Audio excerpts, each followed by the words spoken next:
Did you know that during the Great Chicago Fire of 1871, the city's leaders were so focused on avoiding the use of wooden structures and shingles that they overlooked the potential dangers of other flammable materials?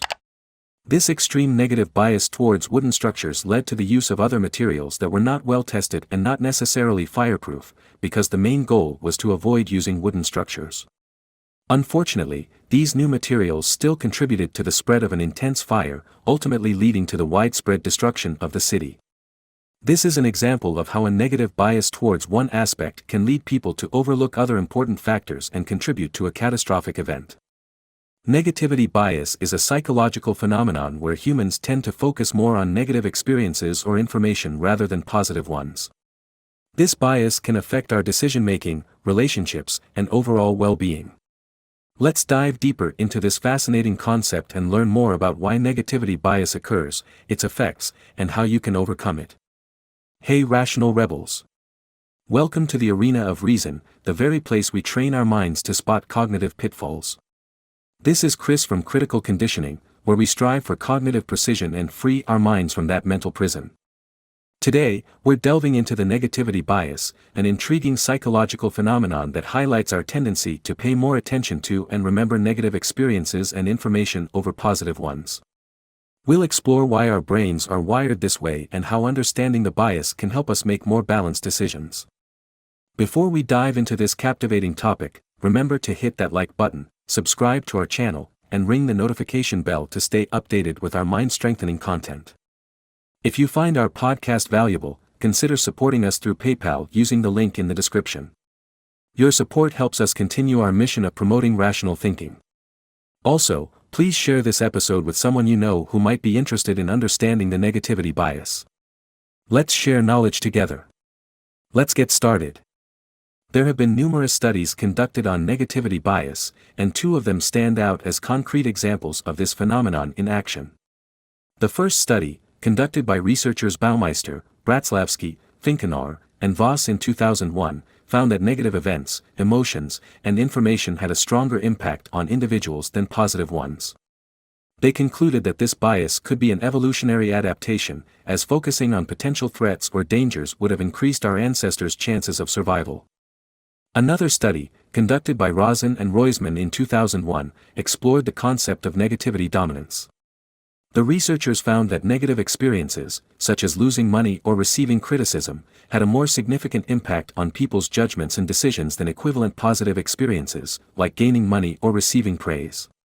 This study further supported the idea that humans are wired to prioritize negative information. Now that we've explored some scientific evidence, let's take a look at some real-world examples of negativity bias in action. 1. News media. Negative news stories tend to receive more attention, as people are naturally drawn to stories about disasters, crime, and conflict.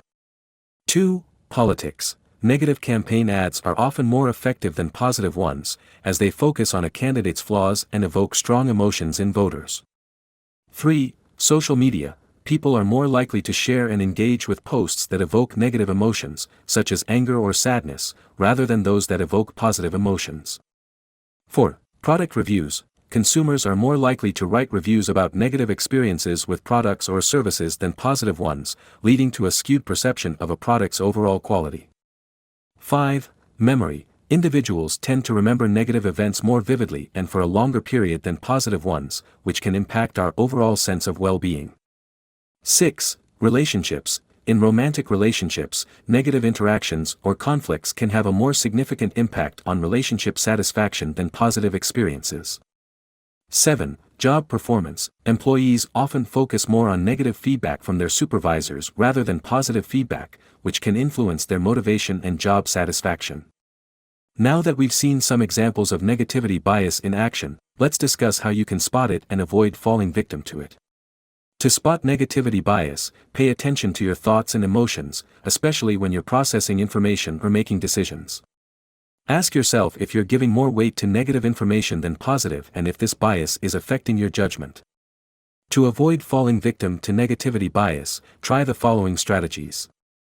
1. Practice gratitude. Cultivate a habit of expressing gratitude for the positive aspects of your life. This can help shift your focus from negative experiences and promote a more balanced perspective. 2. surround yourself with positivity, engage with positive content, such as uplifting news stories, motivational books, or inspiring social media accounts. 3. Seek out positive experiences. Actively seek opportunities to create positive memories and experiences, whether it's spending quality time with loved ones or pursuing activities that bring you joy. 4. Reframe negative thoughts. When faced with negative thoughts or experiences, practice reframing them in a more positive light.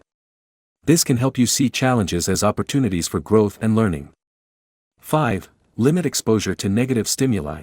Try to limit your exposure to negative news stories or social media content that could exacerbate your negativity bias. 6. Practice mindfulness. Engaging in mindfulness practices, such as meditation or deep breathing exercises, can help you become more aware of your thoughts and emotions, making it easier to recognize and combat negativity bias. By understanding the concept of negativity bias and taking steps to counteract its effects, you can improve your decision-making, foster healthier relationships, and enhance your overall well-being. Remember that it's natural to focus on negative experiences or information, but with practice and intention, you can train your mind to prioritize positivity and maintain a more balanced perspective. So, rational rebels, what do you think about this bias? Do you know a story or have an experience of yourself or someone you know who fell for this bias? Let me know and share your thoughts in the comments below. Also, please like and subscribe if you found this video helpful or want to help the channel grow.